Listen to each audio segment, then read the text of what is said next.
Hello everyone and welcome to another Factorio Friday Facts discussion number 423, Research Info Tooltip and Online Players GUI. I'm Exterminator and thanks for joining me for this one. So this is by Clonin and Rhaegar. Pretty short one here, actually very short compared to what we've had, but really good stuff. A couple quality of life features, one of which I'm particularly excited about. This first one is very cool, but it's actually the second one I think I'm more excited about. But let's just hop right into it. So the research info tooltip, again, which is still really nice. While playtesting was a little bit annoying having to remote view, it allows back on novice just to check if research is working. So we wanted to add a nice and convenient display of what is going on without having to completely break the player's current gameplay context, right? You don't want to be having to map view back and forth between planets and stuff. Very annoying for sure. So they added this handy GUI where the graph shows the last 10 minutes of science production, and we did a little bit of feature creep by also showing the estimated time remaining based on the last 1 minute progress. So you can see progress is 91 out of 200, science per minute. You can just see the last 10 minutes here. And then remaining time estimate is 6 minutes and 35 seconds. Of course, this will not be 100% exact, but overall, this is super nice. Honestly, all of these are really great stats to have. And then just being able to pull this up without having to map view and see if research is actually working and stuff, you can see and be like, okay, well, we're at, there's been like it's just dropped off a cliff here, or progress has stayed here for like 5 minutes. Obviously, something's wrong. So that's super nice.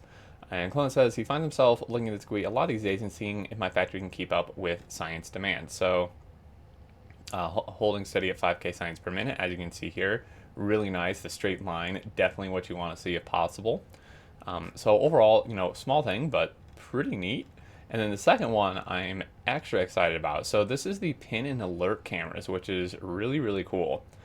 Following on from the addition of pins and new alerts GUI in 400, we had one additional part to really bring the usability to the next level.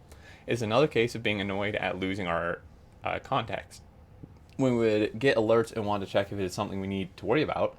So like a single piece of wall or like a piece of track or something being destroyed on novice isn't necessarily a huge cause for concern. I mean, the track might be, but having a real quick way to look and check what was going on was desired.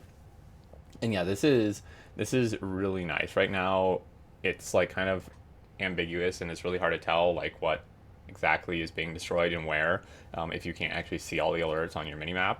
And then they say we also wanted the same for pins. We would pin something to keep an eye on it, so it's nice we could just quickly hover over and see what the current status is. So you can see here, they're clicking on this, 3 entities are destroyed, 12 entities are being damaged. So you can see 3 entities are destroyed, 12 entities are damaged, and this actually shows like a little radar view, which is super nice. Now, this is the pins as well, so you can have your pins here, and then you can click on it and just see a live view of it, which is really, really great. I wonder if this is going to require radar. This one has a radar. I don't see one in here. But this could basically just negate the need for even having radar, like at all, anywhere outside your main base, essentially, if you can do this.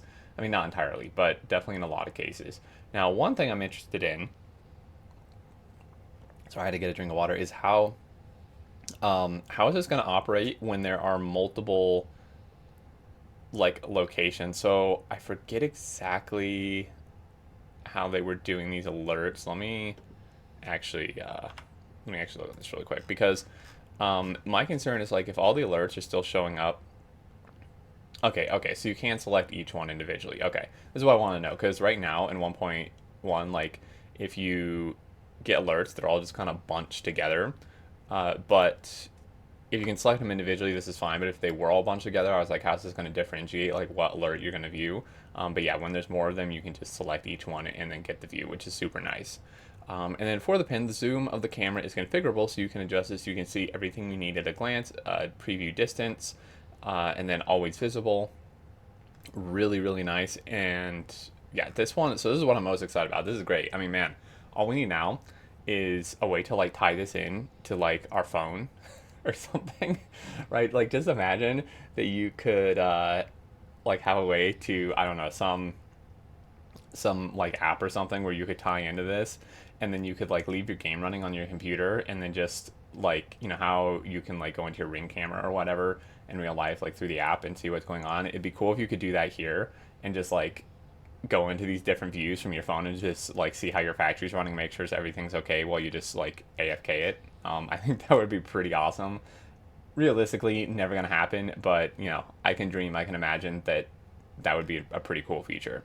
And then online players GUI. So another issue that came up during playtesting is that we want to be able to see who was online and quickly jump to a player's location in remote view. Now, when a player when playing a multiplayer game, a new button will appear in the top right, and you can see players, and then you can find them, and you can find everybody here, and it shows where they are, and you can jump to them and get the same remote view, which is really awesome. So this was inspired by Minecraft's tab menu, so it is fairly compact. Hovering over a player will show their current location and tooltip, and you can follow them by clicking.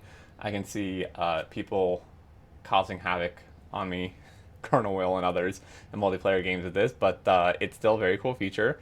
And then alternatively, you can pin them to your side menu for convenient access. Oh, great! Then people can always find where I am to kill me. But no, this is really good, and that's the Friday Facts. Like this is probably the shortest Friday Facts we've had yet. There's not a ton to go into here. I mean, we're only like 6 minutes, which seems super short, but you know, it's like three things. Very simple, straightforward, not a ton of explanation needed. And but you know, they are really good things. These quality of life upgrades, like, you know, each one that comes out, it's like, man, how do I keep playing 1.0 or 1.1 with this stuff coming in like 2.5 months? This is, oh man, this stuff is so good. This is definitely the most exciting. This one's second. I don't really do a ton of multiplayer, and even when I do, I don't necessarily use this would use this much, but it is still very helpful. I think some people would use this a lot for sure. But yeah, that's gonna do it for this one, guys. Probably shortest Friday Facts video to date, at least for the update stuff. But I would, as always, like to hear your thoughts down below. Are you excited for these? Any concerns? Any additional thoughts? If you want to tie this into my phone for me, that'd be great. But that's gonna do it. And yeah, I think so. I thought I had something else to say, but I did not. So if you did enjoy and are excited for these, definitely drop a like on the video. And if you are new and have not subscribed yet, definitely do so to keep up with all future content. And until next time, I look forward to seeing you all, and do take care.